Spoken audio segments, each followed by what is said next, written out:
చేయడం వల్ల ఇవన్నీ మనకు ప్రయోజనాలు చేకూరి ఈరోజు 20 ఏళ్ల క్రితం tunnel bore machine advanced technology, 20 సంవత్సరాల తర్వాత ప్రపంచంలో ఎంతో నైపుణ్యం మారిపోయింది, టెక్నాలజీ మారిపోయింది.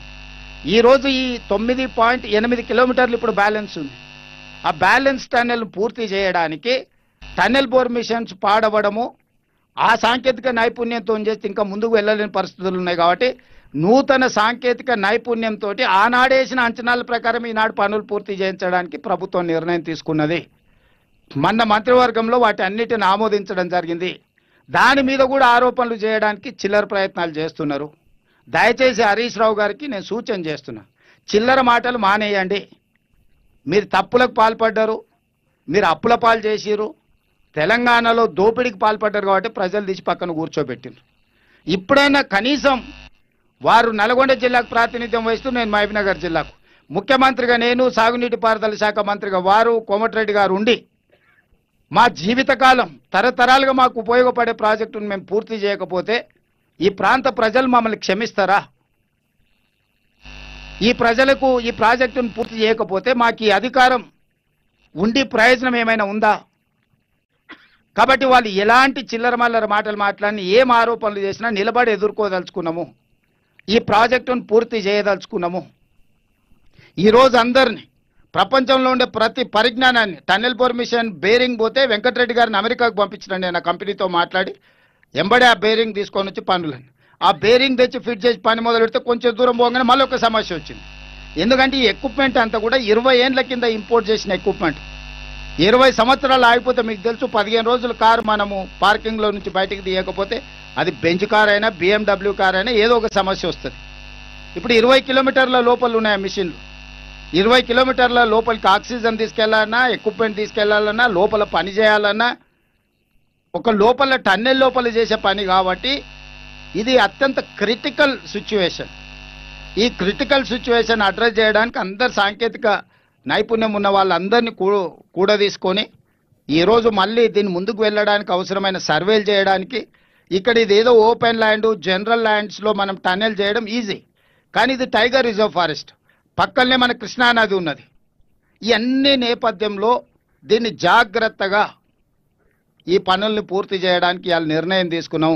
ఈ పనులలో భాగంగా మా వంశీకృష్ణ గారు కొన్ని విషయాలను దృష్టికి తీసుకొచ్చారు. తప్పకుండా కలెక్టర్ గారు, వంశీ గారు, ఎమ్మెల్యే గారు చెప్పిన అంశాలను పెట్టుకొని మీరు సర్వే చేసి నాకు రిపోర్ట్ ఇవ్వండి. అదేవిధంగా ఈ ప్రాజెక్టు రిలేటెడ్ దాంట్లో మర్ల తండ, కేశ తండ, నక్కలగండి తండ ఇవన్నీ ముంపుకు గురవుతున్నాయి.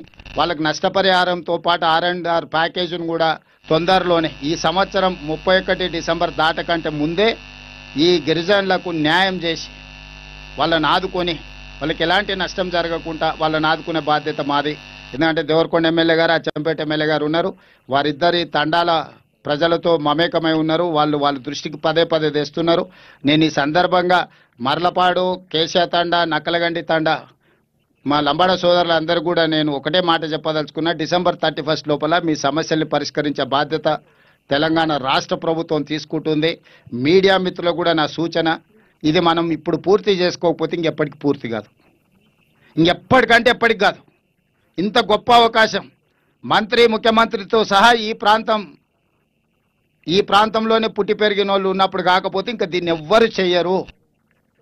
ఇందులో ఈ పనిని పూర్తి చేసుకోవడానికి మనందరం కూడా ఏకం కావాలి. దీని మీద చిలువలు పలువలు తప్పుడు ఆరోపణలు ఎవరని చెప్తే మనందరం కలిసి తిరిగేసి కొట్టాలి. ఎందుకంటే నల్గొండ జిల్లాలో కృష్ణా జలసాధన సమితి కానీ లేకపోతే మా ప్రాంతంలో కల్వకుర్తి జలసాధన సమితిలో పనిచేసిన మీడియా మిత్రులు చాలామంది ఉన్నారు. ఇక్కడ మీరు మీడియా మిత్రులుగానే కాదు, జలసాధన సమితిలో క్రియాశీలక పాత్ర పోషించిన వాళ్ళు ఇక్కడ ఉన్న జర్నలిస్టులు ఉన్నారు. నాకంటే మీకు అందరికీ ప్రాజెక్టు గురించి, దీని అవసరం గురించి మీకు అందరికి బాగా తెలుసు. ఏ అడ్డంకులు వచ్చినా తొలగించుకుందాం, ఈ ప్రాజెక్టు పూర్తి చేసుకుందాం. ఈ ప్రాజెక్టు పూర్తి చేయకపోతే మహబూబ్ నగర్కు, నల్గొండ జిల్లాకు తీరని నష్టం జరుగుతుంది. కాబట్టి మీ అందరి సహకారాన్ని మేము ఆశిస్తున్నాం. మనందరం కలిసికట్టుగా ఈ యొక్క అడ్వాన్స్ టెక్నాలజీతో, ఎందుకంటే ఇది ఆర్మీలో వాడే టెక్నాలజీని బార్డర్లో దేశ భద్రత కోసం పనిచేస్తున్న సైనికులను పిలుచుకొని, నిపుణులను పిలుచుకొని, వాళ్ళని డెప్యుటేషన్ మీద తెచ్చుకొని ఉత్తమ్ కుమార్ రెడ్డి గారు చాలా ప్రయాసాలు కోర్చి వారికి ఉన్న మొత్తం పరిచయాలు అన్నిటిని కూడా ఉపయోగించి ఈరోజు ఈ సమస్యను ఒక కొలిక్కి తీసుకొచ్చిండు. ఇవాళ ఈ సమస్యను పరిష్కరించాల్సిన బాధ్యత ముఖ్యమంత్రిగా నా మీద ఉన్నది. ఎలాంటి అనుమతులు కావాలన్నా దీనికి అవసరమైన నిధులను అన్నిటిని కూడా గ్రీన్ ఛానల్లో ఇస్తానని నేను చెప్పిన తప్పకుండా ఈ ప్రాజెక్టును పూర్తి చేయడానికి అన్ని రకాలుగా మా సహకారం ఉంటుంది.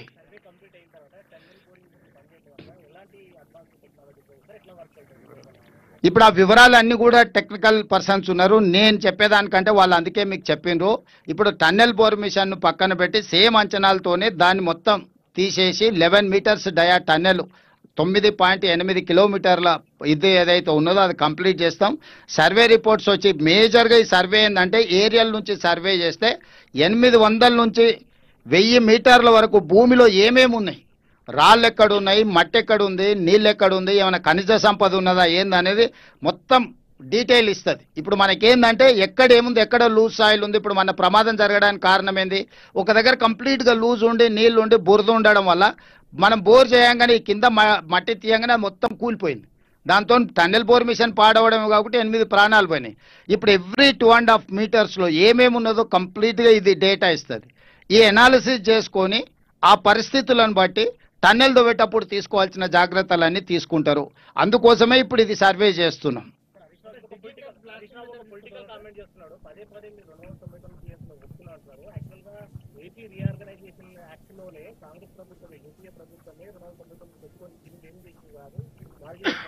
ప్రతాప్, ఒకవేళ అదే నిజమైతే వీళ్ళు గాడిదలను కాస్తుండ్రా? వీళ్ళు మేధావులు కదా, నీళ్లకు నడక నేర్పిన వాళ్ళు వీళ్ళే కదా, వాళ్ళ మామనే కదా నీళ్ళకి నడక నేర్పిండు. చంద్రబాబు నాయుడికి ప్రాజెక్టులు నేర్పిండు కదా, పార్లమెంట్ అసెంబ్లీలోనే చెప్పిండు కదా.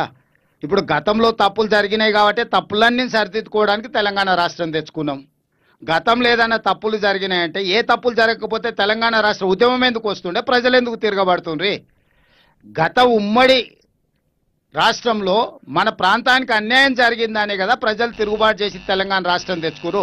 తెలంగాణ వచ్చిన తర్వాత గతంలో జరిగిన తప్పిదాలన్నిటిని కూడా సరిదిద్దుకోవడానికి 10 ఏళ్ళు మీకు అవకాశం ఇస్తే కిరణ్ కుమార్ రెడ్డి చేసిన పనే కేసీఆర్ చేస్తే ఇంకా మరి కేసీఆర్ ఎందుకు? ఇలా వాళ్ళు పోతిరెడ్డిపాడు ద్వారా నీళ్లు తీసుకెళ్ళాలని నువ్వు అనుమతులు ఇచ్చినావు, బంకచెర్ల ద్వారా గోదావరి జలాలను నువ్వే చెప్పినావు. నేను ఆయన మాట్లాడినవన్నీ మళ్ళీ తీసుకొచ్చి ముందర పెడతా. కేసీఆర్ అసెంబ్లీలో పవర్ పాయింట్ ప్రజెంటేషన్ ఇచ్చినప్పుడు చంద్రబాబు నాయుడుకి ఆయన ఎట్లా చెప్పిండో కూడా మొత్తం వివరాలు చెప్పిండు. నేను అన్నీ చెప్తా.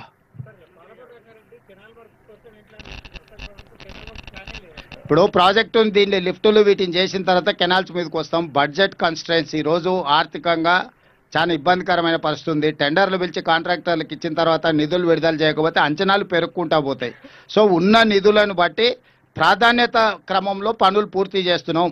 హెడ్ వర్క్స్ కట్టకుండా నువ్వు కెనాల్స్ తవ్వుతే 10 ఏళ్ళు నీళ్లు రాకపోతే మళ్ళీ 5 ఏళ్ళకి ఆ కెనాల్స్ అన్ని కూడిపోతాయి. కరెక్టే, ఇంకేం చేస్తాం? ఇప్పుడు జరిగిపోయినా తప్పు. ఇప్పుడైనా కొంచెం మేల్కొని జాగ్రత్తగా చేద్దాం అనేది. ల్యాండ్ ఎక్వేషన్ చేసినా కట్టడానికి డబ్బు లేకపోతే మళ్ళీ అది ఇంకొక సమస్య అవుతుంది. వీటన్నిటి మీద మళ్ళీ ఒకసారి జిల్లా ప్రాజెక్టుల మీద మళ్ళీ ఒకసారి మహబూబ్నగర్కి వచ్చి కూర్చొని అన్ని విషయాలు మాట్లాడతా.